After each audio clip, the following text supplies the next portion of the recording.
አዲስ አድርገኝ ዛሬ ማሮጌ ነኝ ካልና ተግባሬ ስማማኛለኝ። አንዳንድ ማሳሰቢያዎችን እነግራችኋለሁ። የመጀመሪያው እዚህ ቦታ ላይ አገልግሎቱ ይሰጣል። ምን አልኳችሁ?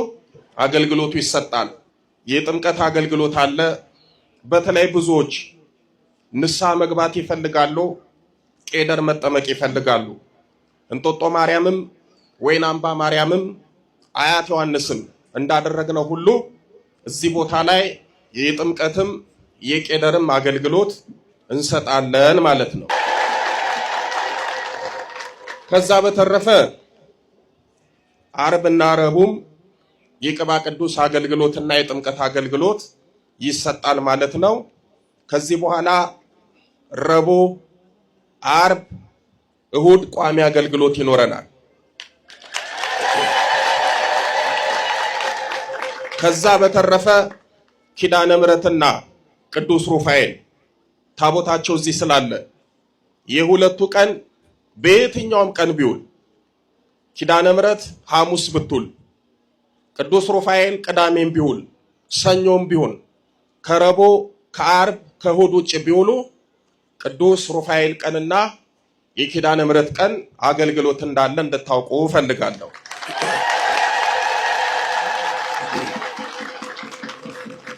ቁጭ በሉ በቅዱሳን።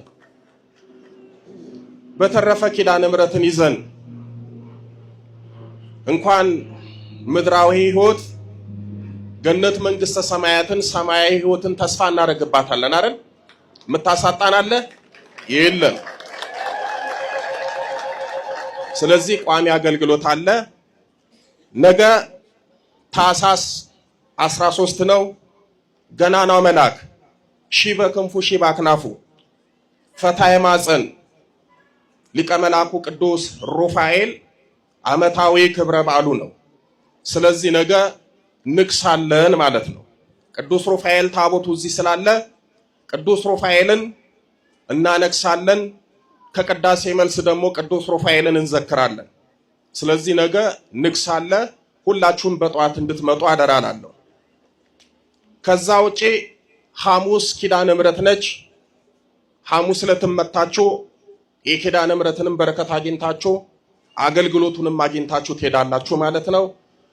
ኪዳነ ምሕረት በሰላም በጤና አስጀምራ በሰላም በጤና ታስፈጽመን። እንደምታዩት ሶስት አይነት ባል የሚጠላ መንፈስ አለ። በደንብ አዳምጡ። አንደኛ የቤተሰብ ከእናት የመጣው ከአባት የመጣ ዛር። ከእናት የመጣ ከሆነ እናትየዋ ባሏን ትጣላበት በነበረበት ልክ ልጅቷም ልክ እንደዛ ነው ባሏን የምትጠላው። እናትየዋ ባሏን የምታንጓጥጥበት፣ ክብሩን የምታዋርድበት፣ ስለ ባሏ ገበና ጎረቤት ጋር ሄዳ ጓደኞቿ ጋር ሄዳ ዘመዶቿ ጋር ሄዳ የምታወራ ከሆነ በዛው ልክ እሷም እንደዛ ነው የምታደርገው። ምርር ብሎት እንዲወጣ ማለት ነው። ንጽህናዋን ባለመጠበቅ ባሏ እንዲጠላት በማድረግ ደግሞ የሚያረጋለ ራሷን እንድትጥል በማድረግ በብዙ ነገር ውስጥ እንድትገባ አድርጎ እንዴት ነው አላ ራሷን ምጥል ከሆነች ልክ እንደዛው ልጅቷም እንደዛ ትሆናለች። ለባሏ እንደዛ ነው የምትሆነው። ይሄ ነው የመጀመሪያው። ሁለተኛው ዛሩ ማለት ነው። ሁለተኛው ደግሞ ቡዳውን የቡዳው መንፈስ ከተወለደች በኋላ አድጋ ድክ ድክ ስትል ሊሆን ይችላል። ወይም ካደገች በኋላ ጸጉሯን አጀርጋ የ15 ዓመት የ18 ዓመት ልጅ ሆና የሆነ በቃ ደስ የሚል አፍላ እድሜ ላይ ሆና ምናምን ወደዛ በዚህ ስትጫወት ምን ስትል በቃ የሆነ ሾው ስታበዛ የተበላችበት የዝሙት የቡዳ መንፈስ ይኖራል። የዝሙት የቡዳ መንፈስ ያ የዝሙት የቡዳ መንፈስ ሁሉም ወንዶች ነው። ስትገባ ትምህርት ቤትም ስትሄድ ምንም ስትል አስተማሪም ተማሪም መንገድ ላይም ሁሉም ሊያት ይችላል። ስታምር ምናምን ሊል ይችላል። ያ መንፈስ ደግሞ እንደገና የምትቀርባቸውን ወንዶች እንዳታከብራቸውና እንዳትወዳቸው ወይም ደግሞ ጥሩ ስሜት እንዳይሰማት ንቀት ፊት እንድታሳይ ሁሌ ጊዜ ጨምዳዳና ኮስታራ መልክም ካላት በመልኳ እንድትኮራ በመልኳ ብቻ እንድትመካ አይመጥነኝም፣ ይሄም አይመጥነኝም፣ ከዚህ ጋር ማላክም ምናምን እያለች ብዙ ወንድ እንድታማርጥ ሊያረጋት ይችላል። የመጡትን ወንዶች በሙሉ በዝሙት እንጂ የምታስተናግዳቸው ለትዳር የሚሆናትን ወንድ በጣም በመምረጥ እድሜዋ ሊረፍድባት ሁሉ ይችላል። ሁለት በሉ። ሶስተኛ ደግሞ መስተፋቅር ነው። መስተፋቅር የሚባለው ደግሞ የሚወዳት ወንድ ካለ አልሰማም ካለችው አላቀም ዞር በል ከዚህ ካለችው ወይም ደግሞ ባትለውም ልትለኝ ትችላለች ብሎ አስቦ በዚህ ልክ በጣም የሚፈራትና ያው ያፈቀረ ወንድ ወይም ያፈቀረች ሴት የሚያፈቅሩትን ሰው ስለሚፈሩትና አጠገቡ ሲደርሱ ስለሚርበተበቱ እሺ ብላ ራሷ መጣ ደረቱ ላይ እንድትለጠፍ መስተፋቅር ሊያደርግ ይችላል። ስለዚህ ያ መስተፋቅር የተደረገባት ሴት ደግሞ ምንም እንኳን መስተፋቅር ተደርጎባት ባሏ አጠገቧ ባይኖር ወይም መስተፋቅር ያደረገባት ሰው አጠገቧ ባይኖር ለዝሙትም ሊሆን ይችላል መስተፋቅር ያደረገባት፣ ለትዳርም ሊሆን ይችላል። ብቻ በወቅቱ እቺ ልጅ ወዷታል፣ ስለዚህ የኔን እንድትሆን ፈልጋለሁ ብሎ መስተፋቅር ያደርጋል። ብዙ ጊዜ መስተፋቅር ቢደረገው የሚያደርጉት ወንዶች ለትዳር የሚፈልጓትን ወንድ ሴት ነው። ለትዳር ካልፈለጋት መስተፋቅር አያደርግም። ዝም ብሎ ስንፈተ ወሲብ ምናምን ሊጠቀም ይችል ይሆናል እንጂ ለትዳር የማይፈልጋት ሴት መስተፋቅር አያደርግም። ለምን? መስተፋቅር ካረገባት በኋላ ከሷ ጋር እንደፈለገ ከሆነ በኋላ ሌላ ሴት ጋር ማግባት ቢፈልግ እቺኛዋ ከሱ ካጠገቧ አትለይበትም፣ ይቸገራል። ስለዚህ ደግሞ ሊያጣት የማይፈልጋት ሴት ላይ ነው እንደዚህ የሚያደርገውና ሶስተኛ ላይ ይሄ የመስተፋቅር መንፈስ ደግሞ እሷ ላይ ካለ ያደረገባት ሰው ካለ የዛ ሰው መንፈስ አውራት ትዳር ሲገባ የዛ ሰው መንፈስ ነው ከሷ ጋር የሚያድረው የሚገናኛት። ይሄ ባለቤቷ እንድጠላ የሚያደርጋትም ይሄው መንፈስ ነው ማለት ነው። እና ሰይጣን አጋንንት ዛር ቡዳ ጠቋር ዛር ቡዳ ጠቋር ተነስ። የስንት ዓመት ልጅ ነው ያስከው? የ11 አንተ ስንት ዓመት ልጅ ነው ያስከው? 8 ዓመት 8 ዓመት ሰይጣን አጋንንት አጋኒትን ሰይጣን ስንት ናችሁ? ስንት ናችሁ? 8 ናችሁ። አንተስ? 4 ለምን ገባህበት? ፈለግ ነው በቃ ደስ አለን።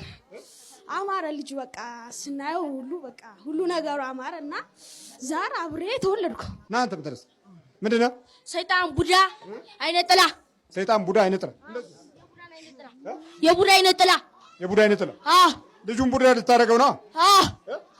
ትምህርቱን እንዳይማር ከጓደኞቹ በታች እንዲሆን ነው የምናደርገው። ለምን? በቃ ደስ ይለናል።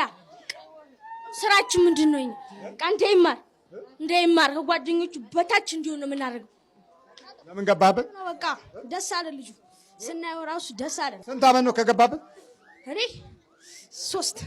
እሺ ሌላውስ? ዛር አብሬ ነው የተወለድኩት። ምን አረከው? ምን አረከው? ልጁ አደነዘዝኩት። በቃ አጨቃጭቀዋለሁ፣ ከእናቱ ጋር አባለዋለሁ፣ አነታርከዋለሁ። በቃ እንዲጠላት ሰይጣን አጋንንት እኔ አጋንንት። ቆይ ልጁ ምን ልታረገው ነው አላማ? ከትምህርቱ ልናሰናክል። እሺ ከትምህርቱ ማሰናከል። ሌላስ? ሌላ ደግሞ አዙረ ድፍት ግደለው፣ ራስን አጥፋ። አዙረህ ድፋ ግደል። ሌላስ? ራስን አጥፋ እንለዋለን። አንዳንድ ቀን ራስን አጥፋ። እናት በቅርብ ትሞታለች። በቃ ራስን አጥፋ። እናት ስለምትሞት ብቻ ምን ትሰራለህ? አጥፋ። እናትህ ስለምትሞት ራስን አጥፋ። ምን ያለ ሰይጣን አጋንንት። እኔ አጋንንት። ስንት ዓመታችሁ ነው? እኛ 2 ዓመት። ጠቋር 2 ዓመት። ጠቋር 2 ዓመት። ሌላውስ? ቡዳ አዲስ ነኝ፣ ገና አዲስ ነኝ። እሺ አንተስ ምንድነው የምታደርገው? አጋንንት ሰይጣን። ምን ልታደርገው ነው? ምን ልጁ ምን ልታደርገው ነው የገባው? ልገለው ነበረ። ምን አጠፋ? ምን አጠፋ? ምንም። ምን ታደርገዋለህ? ታመዋለህ? ታሰቃየዋለህ? እንዴት እያደረግ? አስለቅሰው ነበረ፣ አስታውቀው ነበረ፣ እናጠፋው ነበረ። ታሰርቀዋለህ? አንተስ ታሰርቀዋለህ? አያሰርቅም። ላሰርቅ ነበር፣ እሱም ይለኛል፣ ይገስጸኛል። አርፈህ ቁጭ በል እያለ አርፈህ ቁጭ በል ይላል። ግን ልታሰርቀው ትፈልጋለህ? አንተ ስታስተምር እኮ ነው የሰውነት መውረድ ሲባል ሰውነቱን ስለሚወረው በቃ እኛ እንዳለን አወቀብን። ሰውነት ሲወር በቃ ውስጥ መንፈሱ ውስጣቸው አለ ሲባል ሳናዛገው ጭሎ አወቀብን። እዛ አወቃት። ቀጠቀጠን። በቃ አቃጠል። ማታ ጸሎት ነው በመቁጠሪያ ነው የሚቀጠቅጥ። አለ። እነዚህን ጥያቄዎች መልስ ያልሰጠ ኑሮ ጊዜ ታሪክ ካለን የሚጠበቀው ይሄ ጠቋር ነው። ጠቁሽ አቤት አለው ያቆላመጥክ ታቃጥለኛለህ። እኔ እንዳንተ አይነት ሰው አልፈልግም። እንደ አይነት ሰው ብዙ ጊዜ ለምንድን ነው እንደው በቃ ችግር የምትፈጥረው? ዋናው ችግር ነው እንዴ? ስራ ተባልኩ መስራት ነው። እነሱ መገበሪያ ስለመዱኝም ለምን ያቋርጣሉ ታዲያ? ምን ነበረ ግብርህ? እንደው ጠቋር ለየት ያለ ግብር ምንድን ነው? ለየት ያለ አይደለም። በሬም ሁሉ ተገብሮልኛል። እኔ ታርዶ ዶሮ፣ ቂጣው ማክሰኞ፣ ሐሙስ በቃ ለስሙ ይካሄዳል፣ ይቆረባል፣ ቂጣ ይጋገራል። ተቆርቦ ደግሞ ቂጣ ይጋገርና ለኔ ይቀመጣል። ሁለት ጊዜ ዋት ወደ ሌላ ማታ ወደ ሌላ እዛ ይኬዳል። ከዛ ሲመጣ ቡና ይፈላል፣ ቂጣ ይጋገራል። በቃ አጣራለሁ። በቃ መኖር ነው። ጠቋር የሚለውን ቋንቋ ለምን መረጥከው? ስሙ ደስ አይልም? ጥቁር ጥቁር ጨለማ ጨለማ ጨለማ አወራታች ዘቅ ዘቅ ጨለማ ጠቋር የሚለው ገዛ ቋንቋ መምረጥ ማለት ነው። እና ታዲያ እኔ እኮ ካለሁበት ራሳቸው ጠርተው ነው የሚሾሙኝ። አንተ እዚህ ጉድ ትሰራኛለህ እንጂ እኮ ካለሁበት አምጥተው ይሾሙኛል፣ ይሸልሙኛል። ልብሱ፣ ቂጣው፣ ምግቡ፣ ዶሮ ምኑ ይደረግልኛል። ራሳቸው ይጠሩኛል። አንተ ደግሞ እዚህ ታንደፋድፈኛለህ። እሱ ነው ልዩነቱ። ኩሩ እኮ ነኝ፣ ጀግና እኮ ነኝ። ኢትዮጵያ ውስጥ አንደኛ እኮ ነኝ እኔ አንደኛ። ኢትዮጵያ ውስጥ ታዲያ ጠይቅ፣ ማንንም ጠይቅ። ጠቋር የምትባል ታዲያ የዛሮች ሁሉ አለቃ እኔ ነኝ ማዛው። ዳልሞቴ እኔ ነኝ ማዛው። ሰንጋላ እኔ ነኝ ማዛው። እንዴ መተትም የምጠራው እኔ ነኝ። ቡዳም እጠራለሁ የፈለኩት። ይሄ ጠቋር መንፈስ በዚህ በአውደ ነገስቱ መጽሐፍ ላይ ከፍተኛ ቦታ የተሰጠው እና እጅግ በጣም በስያሜ ውስጥ ታላቅ የሚባል ከዛም ደግሞ አልፎ ተርፎ ቀኝን የሚይዝ ጠባቂ መልአክ በመባል የሚታወቅ የደፍተራው ስያሜ ደግሞ ልዩ ክብር የሰጠው ነው። ጠቋር መንግስት ቤት ሲያስለቅቅ አፍርሶ ለልማት ለምናምን ብሎ ሲያፈርስ ማስጠንቀቂያ ይሰጣል። በዚህን ጊዜ እንደዚህን ያህል ጊዜ ተዘጋጅታችሁ ውጡ ይላል። አንተ እዚህ ትጠራለህ፣ እዚህ ውልቅ በል ውልቅ። እንዴ እንዴት እንደዛ ይሆናል? እንዴ ይቆጫል እኮ ስንት ዓመት የኖርክበት ቤት ይቆጫል። ዝም ብለህ ስትወጣ ተከራይተህ እንኳን ስትወጣ ይቆጫል። እንኳን እንዲኖርበት ስንት ነገር አግኝተህበት ቀርቶ ቁጭት ይለኛል። ግን ምንም ማድረግ ስላልቻልኩኝ ነው ለመሄድ የወሰንኩት። አንተ የምትላትን እንደ ሮቦት ታስተጋባለች። አንተ እዚህ ስትል ሮቦት ማለት ነች። በቃ አዎ ይቆጨዋል። ብዙ ጊዜ እዚህ እንመጣና አይወጣም እንላለን። ክፉ ባህሪያችን መች ወጣ? ክፉ ጠባያችን መች ወጣ? ከዛም በላይ ደግሞ ለምንድን ነው እኔ ጋር የተቀመጠው የሚለውን ጥያቄ እግረ መንገዱን ማንሳት ነው። ለምን ይቀመጣል? ለምን ይሄን ያህል ጊዜና ቦታ ምን አግኝቶ ነው? ትርፉን እሱ ይመዝናል። አንድ ነጋዴ ትርፉን ካልመዘነ ኪሳራው በቅርብ ይሆናል። ወይ ቀስ ብሎ አይደለም የሚከስረው፣ በአንዴ ነው የሚከስረው። ትርፉን መመዘን ከቻለ ቢከስር እንኳ ቀስ እያለ ነው የሚከስረው። ያ ግንዛቤው በአሰራሩ ሂደት ውስጥ ጊዜ፣ ወቅት፣ ሰዓትን መዝኖ ካልተንቀሳቀሰ ጉዳቱ አስቸጋሪ ነገር ነው። ስለዚህ መናፍስቱም ይህንን ሚዛናዊ አካሄድ ይጠብቃል። እኔ ያለሁበትን ደረጃ አሳይቻታለሁ። ቆስልስልስል እንዳልኩ አሳይቻታለሁ። ከዛ ግን እንደዛም ቆሳስዬ ሰወረውርባት ነው ያየችው። ምንድን ነው የምትወረውረው? እንዴ ስላት ያለው ነገር እንዲህ ብላ ህልሟ። ታዲያ ግን ቀጠቀጠችው። እንዴ አታርፍም አሁንም አለች። ከዛ ለአንተ ወዳጅ ለአንዷ ስትነግራት መቁጠሪያው መኪና አደጋ ሆኖበት ነው አለቻት። አሾፉብኝ። ለዚህም በቃ አልኩ። ቆስልስል ብዬ ነው ያየችኝ። ቆሳስያለሁ ጨርሶ። ምንድን ነው መኪና አደጋ? አልገባኝም። ጋጫው ነው ጭፍልቅ አድርጎታል፣ ቆሳስሎታል። ይሄ መኪና አደጋ ሆነበት። ገጨው። አዎ ቁስልስል ብሎ ናር ሲያሾፉብህ አንተ ዝም ማለት? ያሾፉብኛል። መጫወቻ አንተ ተው እንጂ ትለኛለች እንደ ህፃን ልጅ። ቢሮ ምናምን ኮምፒውተሩ ላይ በጁሰ ኧረ ስነ ስርዓት ተው እንጂ። ምንድን ነው የምትሰራው? ገቢዎችና ጉምሩክ። ገቢዎችና ጉምሩክ እኮ ዋና የተማረችበት የተመረቀችበት ህግ ነው የተመረቀችው። ህግ በምን? አዲስ አበባ ዩኒቨርሲቲ ዲግሪዋን በህግ በስንት ትግል በድብድብ በማዕረግ የመመረቅ እድሏን በመተት ባስወስድ እንደገና 3 ነጥብ አመጣች። ኧረ ብዬ ሁለተኛ ዓመት ላይ ታግዬ ወደ ታች ወደ 2 ፖይንት ወረድ። እንዴ በ3 ነጥብ ምናምን ከተመረቀችማ ውጭ ሄዳ ስኮላርሺፕ አግኝታ ልትማር አለ እኮ። ይሄ ሁሉ ምቀኝነት ብራ መጣው። እንዴት ስራዬ ምን ሆነና? አላማዬ አንደኛ ቁጥር ምን ሆነና? ተዘጋጅ። እሺ ዶለበል አፍላውቶ ሴቶችን በብዛት የምታጠቃበት ዋናው ምክንያት ምንድን ነው? እነሱም ሽጉክ እያሉ ይመጡ የለ እንዴ እኔ ጋር እንዴ ሽጉክ እያሉ ነው እንዴ ተባብለው ነጠላቸውን ሸፈንፈን ብለው መልካቸው። እስቲ እንዴት ነው የሚያጡ ሸፈንፈን ሲሉ እስቲ ያሳይ። እዚህም ሲመጡ ይሄንኑ እዚህም ሲመጡ እንደዚች አይ እንደዚች አረጉና እንደዚች ከዛ እንድችሉና እንድች ብለው ይመጣሉ። ነይ ተባብለው ቀስ ብለው ተጠራርተው ነይ ከዛ እኔ ቤት ይመጡና ይሳግዳሉ። ሳላሰግድማ ቤት ያላስገባቸው ይሳግዱ። መጀመሪያ ይሳግዱና እንዴት ብለው እንደ እርሶ እያሉ ለምኑኛል። ከዛ እንዴት ነው ማለት ከዛ ቀስ እያልኩ ወደ ባል እዛመታለሁ ወደ ልጅ በቃ ከዛ ወደ ልጅ ቃስ እያልኳች እንኳን አልወለድኩ እግዚአብሔር ከዛር ከቡዳ ተምናምን የጸዳ ልጅ ሊሰጠኝ ስለወደደ ነው እስከዛሬ እንደ ጓደኞቼ ብቻ አልወለድኩት አለች። በዚህም ቀና እንዴት ነው ማልቀናው? እንዴት ደስ አላት? እንዴት እኔ እኮ ከጓደኞቿ በታችና ታዝናለች ብዬ ነው። እንዴት ነው እቺን ሀገር እንደውም በዚህች ሀገር ላይ ያለ አመለካከት እንዴ መትቱ በርቱ ቀጥሉ እዚህ እንደ ያህል ሰው መጣ ብዙ ይባላል አይደለ? ከዚህ ጥፍ ደግሞ እኔ ጋር ለዛ ቀጥሉበት። እዚህ መጥቶ ደግሞ ስንት ማይድናለ ጭራሽ ጨምሮ መሄዳለ በክፋቱ። በርቱ መትቱ አስመትቱ ጠንቋይ ቤት ቅኑ።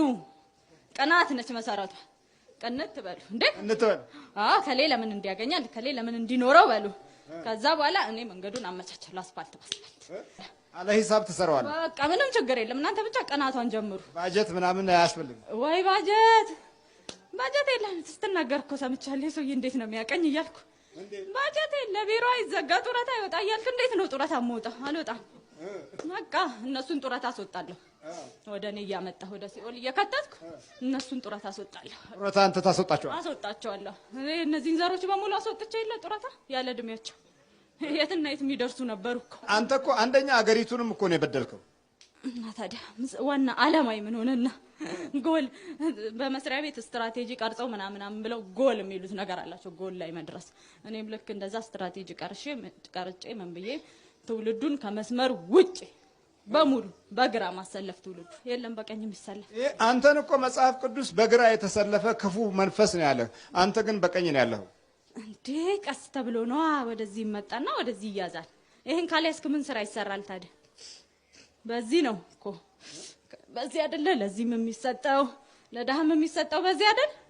እቺን ያዝ ወደ ኋላ። ለደብተራውን በዚህ አይደል የምትሰጠው? ለምትሰጠውም ሰው ስትቀባ በዚህ ነው።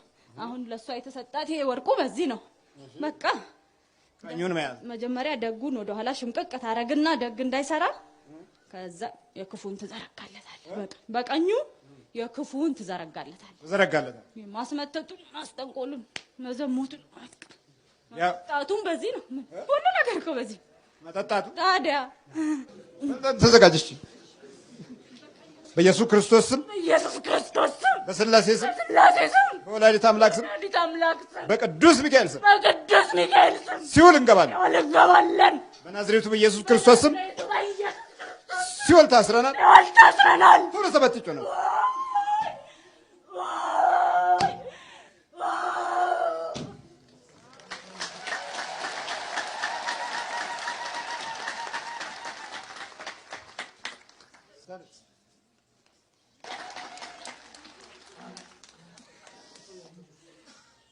ማን ጠረፍ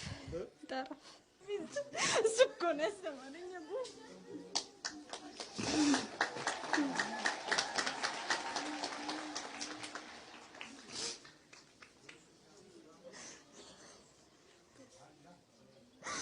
አይዞሽ እሱን ያስተማረኝ እንጂ ሜዳ ላይ ወድቄ ከልጆቹ እኩል አድርጎ ያስተማረኝ እሱ ነው። ዘመድ የለኝም፣ ሌላ ዘመድ የለኝም፣ እሱ ብቻ ነው ያለኝ። ትንሽ ደር ያለ ነው። የኔም እናቴ ሞታለች። ከእናቴ እኔ ብቻ ነኝ ያለ የቀረሁት።